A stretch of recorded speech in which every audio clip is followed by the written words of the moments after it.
ngi nuyu ñëpp di leen gërëm ci seen teewaay di gërëm aussi waa Morlan mais di gërëm surtout le sous-préfet de Pambal madame Bari chef CADL donc c'est pour dire que ñun dañoo woote woon tey parce que ñaari ponk ñoo taxoon ñu daje fi tey d'abord dañu doon xool voilà parce que dañoo amoon benn tërëlin bu 2015 ba 2020 ba 2019 2020 donc comme boobu mu ngi jee ñu indi beneen tërëlin boo xam ni day wax lan nañu war a def fii ak ci biir Morlan fii ak 2024 te loolu consultant bu xam ni mu ngi jóge Kayel moo ñëwoon consultant boobu aussi def na tour dëkk yi yëpp waxtaan ak ñëpp depuis 10 mois mu ngi def liggéey boobu dafa ñëwoon tey pour delloo ñu liggéey boobu ñu seet lan na ci am gàllankoor mais finalement donc nangu nañu loolu maanaam ponk boobu bi ci tegu maanaam mooy budget boo xam ni maanaam mooy xayma loo xam ni war nañ ko def ci commune Morlan déwén balaa ngay xayma nekk li ngay def da ngay xayma d'abord li nga war a am donc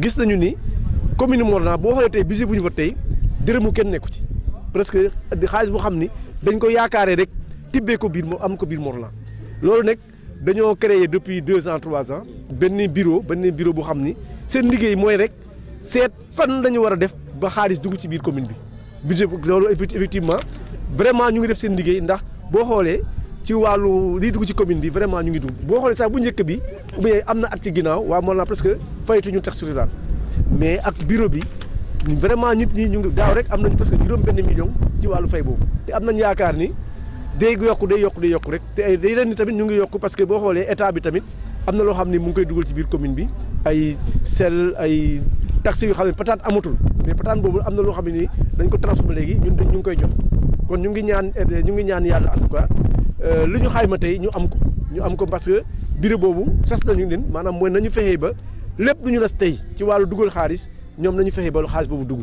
ñun vraiment côté boobu ñun dañoo comprendre lan mooy décentralisation tekkiwul dara lu dul naa yor leen seen bopp pour nga mën yor sa bopp nekk bul xaar état indi da ngay jóg sa bopp ut ay pexe ni ngay fexee ba waa dëkk bi seen bopp ñoo war a dugal xaalis d'abord balaa keneen di ñëw loolu moo tax je pense que ñun loolu la ñuy def mu nekk nii bureau fiscalité mu ngi def sensibilisation mu ngi dugg ci nit ñi mu ngi fexee ba képp ku war a fay mu fay même les grandes entreprises ñu ngi dem ay Dangote ñu ngi dem ay fépp foo xam ne daal carrières yi ak yëpp képp ku war a fay ñu ngi fexee ba nga fay te loolu je pense que suñ ko defee commune bi dina autonome financièrement te foofu la ñu bëgg a dem donc vraiment ñu ngi en tout cas gërëm waa bureau fiscalité moo tax d'ailleurs je pense que ALMS bii di ñëw voilà ñun bokkoon nañu benn concours boo xam ni waa ENDA ECOPOP ñu ngi ko doon def te ñu bokkoon groupe fisc maanaam efficience budgétaire maanaam ñi xam ni ñu ngi taxawal ay budget mais nañu fexe ba seen budget bi non seulement day kawe mais dañu fexe ba loolu lu ñu prévoir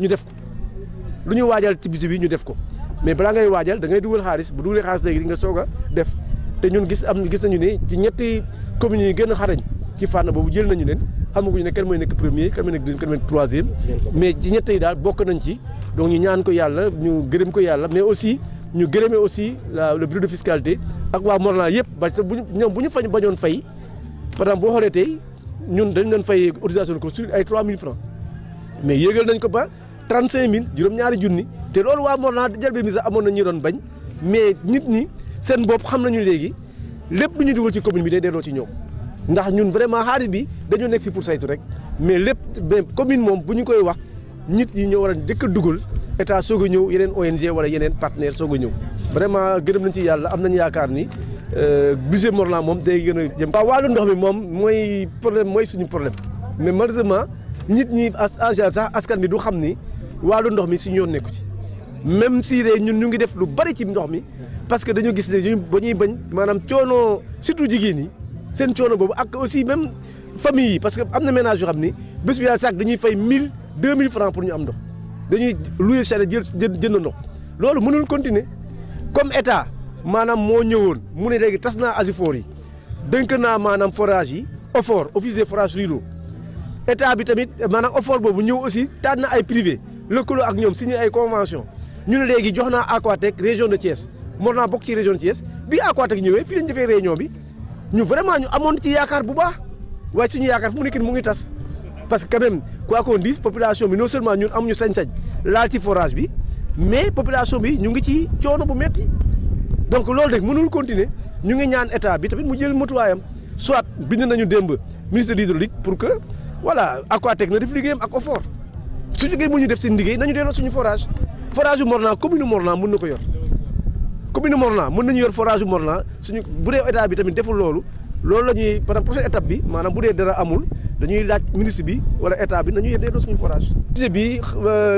budget bi effectivement bu ñu ko xaymaa nekk na presque milliard bu manqué tuuti rek parce que bu manqué ñaari fukki junni daal donc manqué na tuuti mais surtout boo xoolee aussi ci wàllu 5 ans yi di ñëw juróom at yi di ñëw suñu budget bi maanaam boo xaymaa lépp lu ñu war a def nekk na presque ñaari milliards ak genn wàll loolu du ay investissement yoo xam ne dañ ko def ci biir commune Morlan. jàng mi priorité bi parce que jàng bi moom mooy priorité ak jeunesse bi parce que foofu pour tabax ëllëgu Morlan foofu la ñuy def xale yi ak ndaw yi je pense que loolu foog ñu réussir politique boobu suñu ko réussirul ça veut dire que Morlan ëllëg yàqu na te loolu aussi c'est valable pour le Sénégal.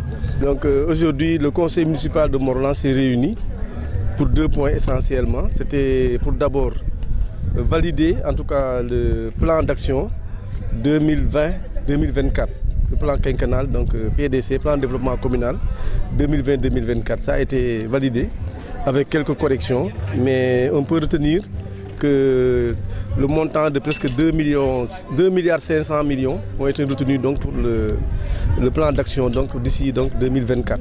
Ça a été retenu aujourd'hui. Donc de ça maintenant nous avons aussi voté le budget pour l'année 2020. Donc ça c'est opérationnel maintenant.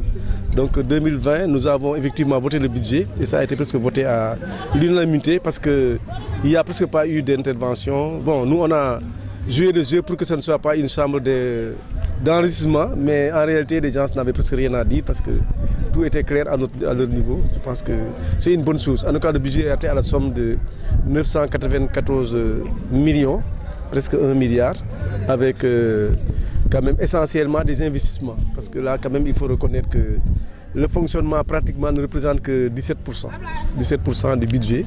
Parce que ici, même dans ce fonctionnement, il y a des investissements. Parce que quand même on dit on va subventionner ASC Morlan, c'est pas du fonctionnement de la commune. Ça c'est un investissement que nous faisons pour que les jeunes, voilà, les femmes, les élèves, ainsi de suite, puissent avoir une bonne formation, mais aussi pour que la pratique du sport se fasse à Morlan.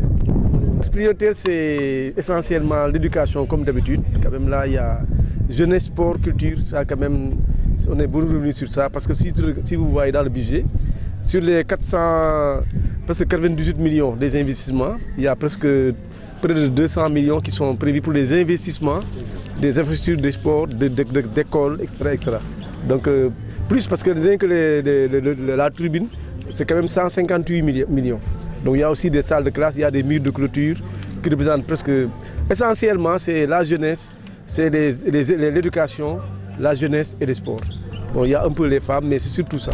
Si je vous informe que la commune de Morlan quand même est nominée pour le concours organisé par le Enda Ecopop. Donc on sera primé le jeudi prochain sur la fiscalité. C'est pour dire que la commune de Morlan a mis en place un bureau de fiscalité qui fait quand même entrer beaucoup d'argent dans la commune. Je pense que ça, quand même, ça a été en tout cas bien noté par le jury la dernière fois et le jeudi prochain, on va recevoir notre prix. C'est pour dire que c'est vrai qu'en matière d'efficacité budgétaire, c'est ça souvent le problème.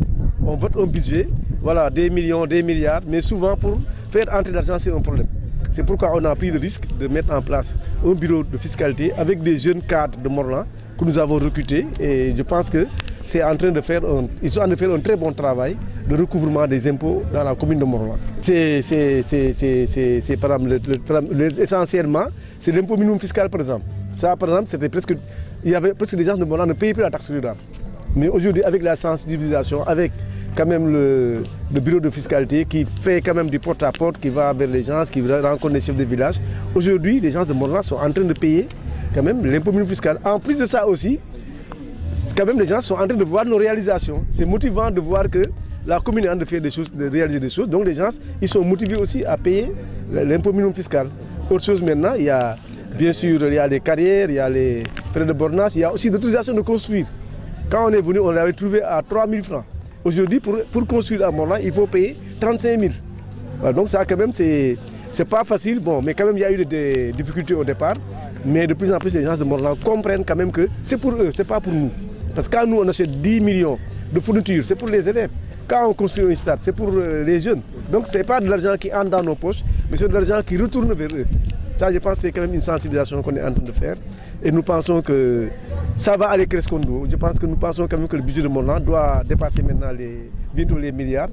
On verra l'année prochaine si les choses, en tout cas, se comportent comme tel que ça avance. On espère qu'on sera à plus de 2 milliards. L'accès à l'eau. Et là, je pense quand même que c'est l'occasion m'est donnée quand même de clarifier un point. Parce que même l'État du Sénégal a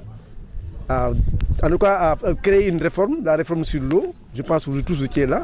Cette réforme, qu'est-ce qu'elle a fait? Elle a dissous les ASUFOR, Association des usagers du forage. Et aujourd'hui, l'État a créé ce qu'on appelle Office des forages ruraux, OFOR. Donc tous les forages ont été versés dans le patrimoine de OFOR. Donc l'État a voulu faire la même chose, son SDE, ce couplage-là.